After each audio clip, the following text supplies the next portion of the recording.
in Pallet's phone booth in Saratoga, and I'm so excited to introduce you to Tobi. She's one of our members at Pallet, and she has the most incredible job. I mean, it's one of those things like I could never do. So I'm happy to know someone who does do it, and then I can kind of be part of the journey. Yes. So tell us more about what it is you do, okay, and how you got on this path. Okay. So I am originally from California, and I did forensic science out there. And I liked that a lot. It was really cool to become involved in law enforcement and, like public service. But, it was still hard science. So it was really good. But then California got a little bit difficult to live in, lots of fires, can't buy a house, right? That kind of stuff. And I had been coming to Lake George with my husband for years, full on knowing that I could live here because it's so beautiful. So, and how long ago was that? So that was 4 years that we moved to Saratoga Springs. Wow. Just like not out of nowhere. No, pretty much. Coming, but it was like a knee-jerk reaction. And then before COVID, we kind of always talk about the olden days before COVID, and we've seen a lot of people move to the area because of COVID, and this is like such a safe place to live. Right. And like environmentally safe. I'm originally from New Orleans, so the crime is not as bad up here. It's like almost non-existent, violent crimes. Right. You may know more than me, but from what I gather, it's a lot safer to live up here. Yeah. There's a few tough crimes going on, but yeah, it's not as much. Okay. It's a pretty safe place. So, and you have a daughter. I have a daughter. Mm-hmm. And is she 7? She's 6. She's 6. First grade. Yep. Okay. Yeah. So you moved your family here, and you're able to continue your career. Right. Well, when I moved here, I didn't know. I was ready to just give up forensic science completely. And I didn't know what I was going to do, but I was like, I can teach, whatever. There's a lot of things that I can do, and I'll find something. And if it's a little bit more of a relaxed community, then I'll find something. Yeah, and you don't feel the pressure. Yeah, right. Nice. Exactly. So when you say forensic science, you back in California, were you working with the municipalities? Like you worked for the police department, or you were an investigator? Right. Yeah. In the police department. Yeah, I was working for the Bureau of Forensic Services, the BFS, for the state of California. So these are the folks who there's a murder. They're doing the actual DNA testing, forensics to, put all the puzzle pieces together. Yes, there's that component. And then my specific job was working in the data bank and processing the DNA. So I was a DNA analyst, and all of the DNA would come in from prisons, police stations, sheriff, some courts, whoever was collecting DNA samples from known people.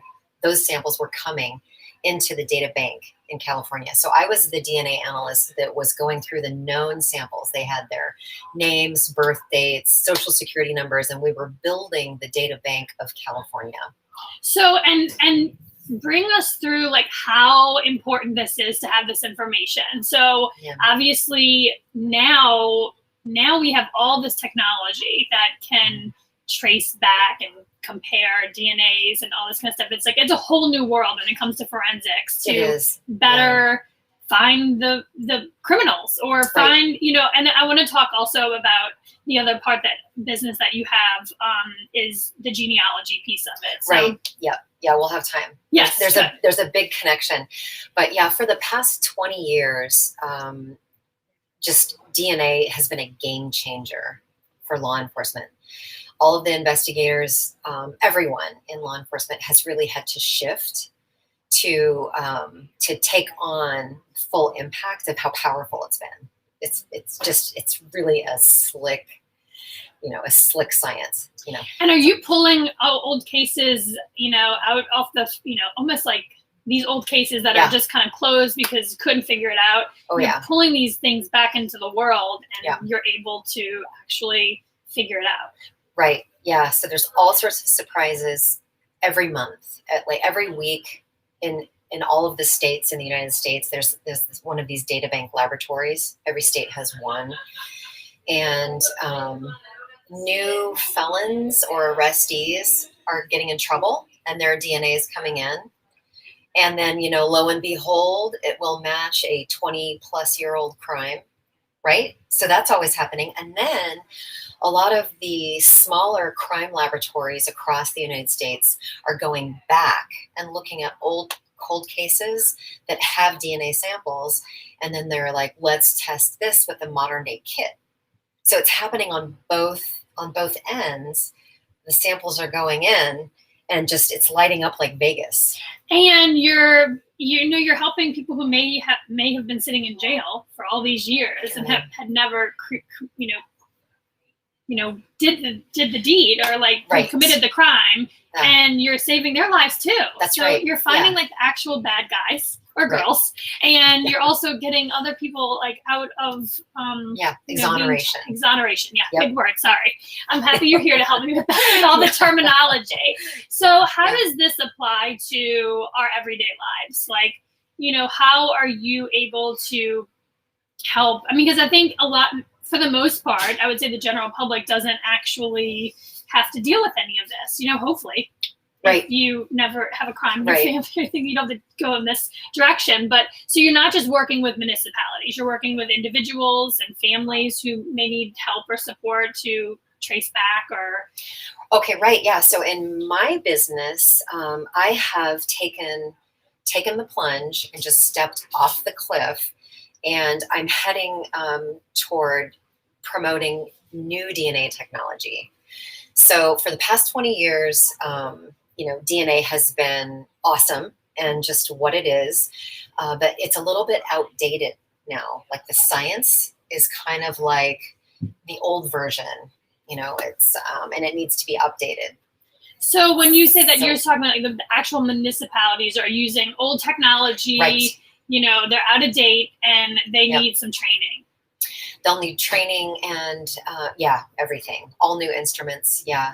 It's kind of like, I use the idea of music because, first you had like, the 8-track cassette tape, and then you had just the cassette, mixed tape, right? And then it all went to CDs, and then it went, digital MP3 and everything. And when it was happening, people were like, I can't believe this is about to happen. And then they were also lamenting that it was happening because they had their beautiful collections and their libraries of CDs. And then they were like, no, right? But you can't stop this technology thing. You can't stop science. You can't stop evolution. We are all adapting and evolving so quickly. The times are changing. You got to change with it. It's interesting. Posey just went to a science, reptile science conference or something at the city center like a couple weeks ago, and they were giving out CDs, and she was like, I don't know what this is. Oh, no. And I was like, Posey, we can put this CD in the car and it'll play music through the speakers. And her mind was blown, and so now we're listening to CDs again. That's so funny. But the car is the only place. Yeah, that's the only place that, unless I went and my got computer doesn't even have a. Mine either. So, it's important to remember where you came from, but also to keep moving forward. Into the future we go. And you're helping bring all like municipalities and police departments up to speed. Yes. Right. So they're lagging behind a little bit.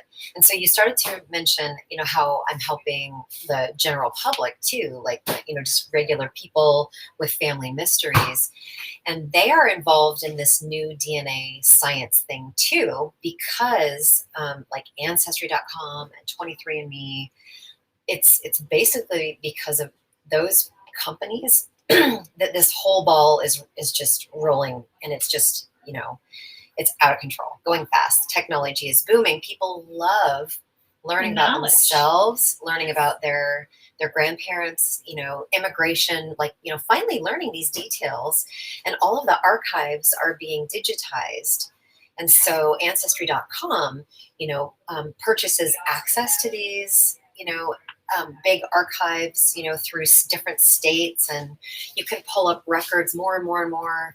And so everybody's just jumped on this bandwagon, and all of these people are like, I had no idea I had a half sister and it's really hard to figure out sometimes how you connect, because you have to understand DNA. It's these, different places that the company is telling you you're matching them. The company is telling you through these DNA sequencing results that you guys are siblings, but now that it's up to people just to figure this stuff out, and it can be really difficult and overwhelming. I mean, and overwhelming. Like, lots of hard conversations with family members trying to piece the things together, and whose story is it to tell, and it's almost like a scary thing to do. I mean, as far as I'm concerned, and I think my parents have always kind of joked about, like, oh, you were the milkman's baby, like, where did you even come from, joking. But you actually know real stories of this being the truth. Yeah, like right when we were about to meet, I got a little, ding, and it was someone saying, "Oh my gosh, is this last name correct? I thought, did you get it wrong, or did you change it on purpose?"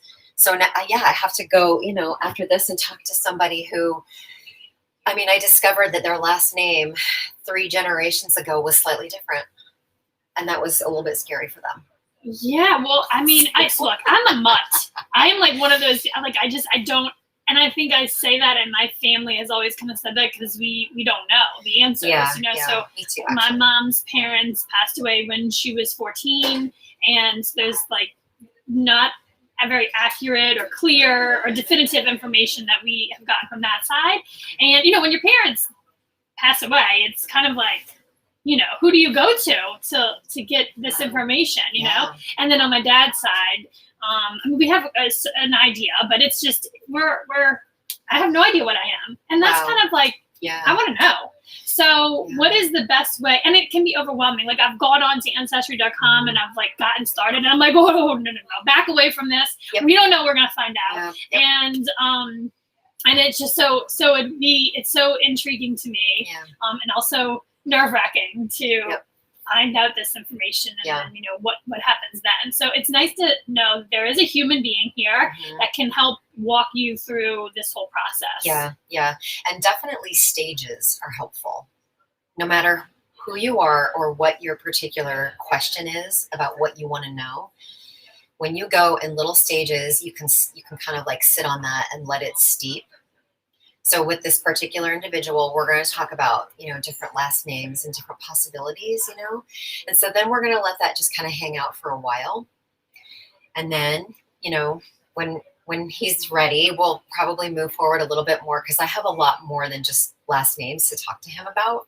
Yeah, as you can imagine. Yeah. Well, and people change their last names all the time now. Like, that's like a thing, you have, when you get married, people just join the names. Oh my gosh. So I'm sure that adds just to the complication of it all. It does. So it's happening now, and it happened even more back then. You've heard all the stories about people coming over from, different countries, and, misrepresentations and shortening. And well, hey, look, Rose took Jack's last name in Titanic. That's right. Good reference. I always just thought that was just the smartest thing she did. Like, oh, she was just gonna take his name, and so anyway, sorry. That came out of nowhere. Yeah, but it's legit. That's a legit piece of info. Yeah, and I'm sure people did that. It did. Yes, they did. And most often what I've seen is just different people pronouncing it, and then it just slowly evolves, and nobody even knew. Like, if you were living in the 1900s, you didn't know that in, 1820, everybody kind of pronounced it and spelled it a little bit. You had no idea that it had, that game of telephone, right? That's playing really slowly over life. Yeah. So my maiden name is Willis, Willis, like what you're talking about, Willis. But my dad always said that back in the day it was Villis. Yes, so, exactly. They just decided to change the V to a W, and now I just get what you're talking about, Willis, all the time. Okay. Yep. So who knows? Yeah. So little things like that. Well, you could help me know. That's what's so cool. Like, who knows? You can actually figure out this information now. Yeah. That's awesome. And I want to just really emphasize, because I'm new to this, I didn't know how important these stages are. But if you look at yourself, at your real true self, don't you do this with everything? Like if you have a big thing that you need to wrap your head around, it's easy to take it in like, you know, in like stepwise, right? Oh, you don't just go for it. It's overwhelming. Well, that's why I'm always overwhelmed. Maybe, so true. Maybe I should slow down and take it moment to moment. Yeah. Compartmentalize your day. Compartmentalize finding out who your parents are. Yeah. Or who your parents are not. Or who they're not. Yeah. Oh boy. Totally. Yes. So do you ever bring in like a therapist to help you with these conversations? You know what the funny thing is? I am that person. And I've always wanted to do counseling. My dad was a counselor. He went back to school and got his master's degree in counseling, and he was a counselor, high school counselor. Fun. I'm so excited to like be in this, whole milieu, and I love it so much. I know. Well, that's what it's all about, right? Doing the work that you're doing, you need to be passionate about. You're clearly passionate about it. Yes. And and like you're living your best life. Yeah. Yep. It's awesome. Thank you. Yeah, it is good. Upstate New York. And did you even see yourself moving? Like, was it a thought in your head, like, 10 years ago? Oh, no. Oh, my gosh. This came. So this whole thing came in April of 2018. This whole company became possible. This whole adventure that I'm on, April 2018. And I had already decided to move here to Saratoga Springs. So. Yeah, and you can do this from anywhere. Yeah. Totally. Yep. Yeah. Cool. So what's next? What would you like to impart on the public? The World Wide Web is here watching. We have some comments. Oh, cool. Nice analogy. My ex play CDs. Xbox plays CDs. Oh, your Xbox plays CDs. That's a good one. That's we'll good to know. That. Yeah. Okay. And have you talked to Marcella's True Crime Show? This is interesting because I believe that's how you entered the palette world is through true crime. Right. Well, for yes, in Saratoga Springs, for sure. Marcella caught wind that I existed, I think through Abby at Saratoga Living. Yes. And then Will Levitt had done an article on my business and on me. Yeah. And then Abby was like, Marcella, I think I found your new best friend. So yeah, we talked to each other and we were like, and then I did. I went and did a little presentation at True Crime. Awesome. Yeah, and they were supportive. And you are a member of Palette, so share with everyone watching why you would join such a thing. Yes, absolutely. It's not a girls' club. No, it's not. It's a girls' supportive club. Yes. We're all really nice and welcoming and inclusive. Yep. Okay, you say the things, not me. And I'm not paying her to say these things. She pays me to exist. So I appreciate you. So what are you getting out of it? Well, True Crime was my introduction, to those people. And then I started, joining the weekly clubs, and they were just so fun. And then, one thing led to another. I started coming to the other kinds of gatherings, and I noticed that the women that I was meeting were like-minded individuals. I knew that I could use them to find the person that I was looking for to help me in my next step. And that's how I've kind of used Palette. Well, that's what it's all about, right? Using the resources that we have, sharing the resources, sharing the connections, and then just helping each other advance. Yeah. Next step. And continue in doing that together. And I'm never going to go into business in DNA forensics. So this is giving me just an opportunity to be part of that whole story. So I thank you. This is so cool. Yeah. But all of us on our totally separate adventures need to use the same things like coffee, laughter, photocopiers, login information, right? Streaming, articles in journals, fundraisers. Yeah. We all do that. You do that. I do that. CD players. Yes. Now I need an Xbox. Yes. I don't have one. Yes. Or light ring, all these things that we all we don't all have. And why not? Well, because it's expensive. And you may not need it every day. Mhm. So let's like share all that. Yeah. Cool. Anything else you want to leave the world wide web here with? How to find you through Palette. Through Palette, of course, member here. My name is Tobi Kirschman, if I didn't say that clearly at the beginning, but I think I was introduced properly.